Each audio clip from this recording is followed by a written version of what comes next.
안녕하세요. 오늘 저희가 함께 살펴볼 이야기는요, 당신이 보내주신 그 자료입니다. 아, 네. 그 공인중개사분이 올리신 상가 임대 정보 말씀이시죠? 맞아요. 권상희 공인중개사님이 블로그에 올리신 건데, 설릉역 근처 힐링샵 매물이에요. 아, 힐링샵. 네. 이런 종류의 사업 공간, 특히 피부관리실이나 요가, 명상, 이런 쪽 찾고 계셨다면, 오늘 정보가 꽤 흥미로우실 거예요. 네, 그렇죠. 이게 2025년 5월 1일 알짜물건 소개방 블로그에 올라온 내용인데요. 네네. 그래서 오늘 저희 목표는 이 공간이 가진 특징, 또 어떤 잠재력이 있는지 좀 파악해서요. 당신의 사업 구상에 이게 어떤 의미가 있을지 한번 알아보는 겁니다. 좋습니다. 중요한 정보네요. 바로 그럼 핵심 정보부터 좀 볼까요?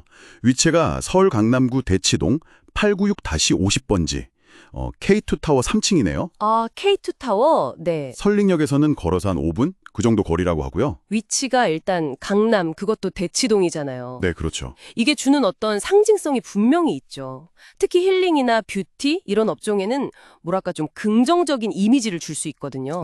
확실히 그런 게 있겠네요. 그리고 테헤란로 이면이라고 되어 있는데 이게 대로변은 아니지만 바로 그 뒤편 접근성 좋은 상업 골목을 뜻해요. 아하, 이면도로? 네. 그래서 뭐랄까 임대료 부담은 상대적으로 좀 덜 수 있으면서도 주변에 오피스 많고 또 주거지역도 섞여 있거든요. 네네.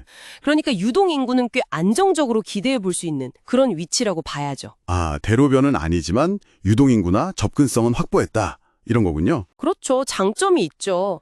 그럼 공간 자체는 어떤가요? 보니까 고급스러운 우드톤의 감성 인테리어가 이미 되어 있다고 소개되어 있더라고요. 네, 사진 보니까 인테리어가 상당히 잘 되어 있더라고요. 우드톤으로 좀 따뜻한 느낌이고. 네. 그리고 샤워실, 화장실 이런 편의시설도 완비되어 있고 구조도 실용적이라고 하고요. 네, 맞아요. 사실상 몸만 들어가서 바로 영업 시작할 수 있다. 이 점을 굉장히 강조하던데 이제 어떻게 보면 가장 큰 매력일 수 있겠네요. 그렇죠. 그게 핵심이죠. 초기 투자 비용, 특히 인테리어 비용을 아낄 수 있다는 거, 주차나 엘리베이터 같은 기본 시설도 당연히 있고요. 네. 근데 이게 이렇게 인테리어가 다 되어 있다는 게 장점만 있을까요? 혹시 좀 본인만의 스타일을 구현하고 싶을 때는 제약이 될 수도 있지 않을까 이런 생각도 드는데요. 아, 정확한 지적이세요. 그게 양면성이 있는 거죠. 분명 초기 비용 절감하고 또 빨리 사업 시작할 수 있다는 건 엄청난 장점인데 네. 만약에 당신이 구상하는 컨셉이 아주 독특하다거나 기존 인테리어랑 좀 안 맞는다 싶으면 오히려 이게 제약이 될 수도 있어요. 그렇겠네요. 그래서 이 매물은 제 생각엔 설릉역 근처에서 힐링 관련 사업, 피부 관리, 요가, 명상 아니면 다른 뷰티 계열 이런 걸 시작하려는 분들 네. 특히 초기 투자 비용을 좀 아끼고 싶고 이미 좀 검증된 깔끔한 공간을 선호하는 분께는 정말 딱 맞을 수 있죠. 아, 타겟이 좀 명확하네요. 네.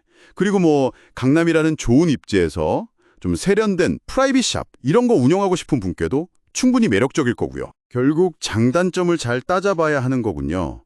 초기 비용 절감과 빠른 시작이냐 아니면 좀 더 비용과 시간을 들여서 완벽하게 내 스타일대로 구현하느냐. 그렇죠. 선택의 문제죠. 그리고 아까 말씀하신 그 대치동 해침지라는 점. 이게 브랜드 가치를 높일 수 있다는 부분도 언급이 됐었죠. 네, 대치동이라는 이름값이 있으니까요. 근데 이게 이면골목이라는 점이 실제 고객들 인식에는 어떻게 작용할지 그 부분도 좀 궁금하긴 하네요. 대로변은 아니니까요. 그건 사실 직접 가본 수밖에 없어요. 그 현장의 분위기라는 게 있거든요. 아, 역시 현장 방문이 중요하군요. 네. 그래서 중개사분 대치 이화부동산의 권상희 씨도 현장 방문하고 상담받아보라고 적극 권하고 있잖아요. 네, 맞아요. 전화번호 010-5885-7955도 공개하고 또 매력적인 감성 인테리어에 샤워실, 화장실 같은 필수 시설도 다 갖춰져 있다는 거. 그렇죠. 시설 완비. 그래서 특히 좀 빨리 사업을 시작하고 싶은 예비 창업자분들께는 상당히 솔깃한 제안일 수 있겠다. 이렇게 정리할 수 있겠네요. 정확합니다. 여기서 이제 당신이 최종적으로 판단해야 할 부분은 이 준비된 공간과 이 위치적인 이점이 당신이 생각하는 구체적인 사업 계획이잖아요. 네. 그 계획하고 또 예산, 그리고 목표로 하는 고객층에 이게 얼마나 잘 들어맞느냐, 이걸 따져보는 거죠. 아, 나의 상황과 얼마나 맞는가. 네. 예를 들어서 아주 고가의 프리미엄 서비스를 계획하고 있다. 그러면 이 공간의 인테리어나 그 이면이라는 위치가 그 기대 수준에 맞는지, 네. 아니면 차라리 좀 더 투자해서 완벽하게 직접 구현하는 게 나을지, 이런 고민을 해봐야 한다는 거죠. 아, 그렇군요. 좋은 말씀입니다. 마지막으로 이런 질문 한번 던져보고 싶어요. 네, 어떤 걸까요? 이런 인테리어나 시설 같은 눈에 딱 보이는 장점 말고요. 혹시 그 K2타워라는 건물 자체의 어떤 전반적인 관리 상태라든지 아니면 그 건물이나 그 테헤라노 이명 골목길만이 가진 좀 묘한 분위기 같은 거 있잖아요. 네, 있죠. 그런 거. 그런 눈에 보이지 않는 요소들이 힐링샵이라는 업종의 성공에 생각보다 더 큰 영향을 미칠 수도 있지 않을까요? 충분히 그럴 수 있습니다. 중요하죠. 어쩌면 그게 자료만 봐서는 절대 알 수 없는 직접 방문했을 때 느껴지는 그 기운 같은 거? 그런 게 성공에 숨겨진 열쇠일 수도 있지 않을까 한 번쯤 생각해 보시면 좋겠습니다.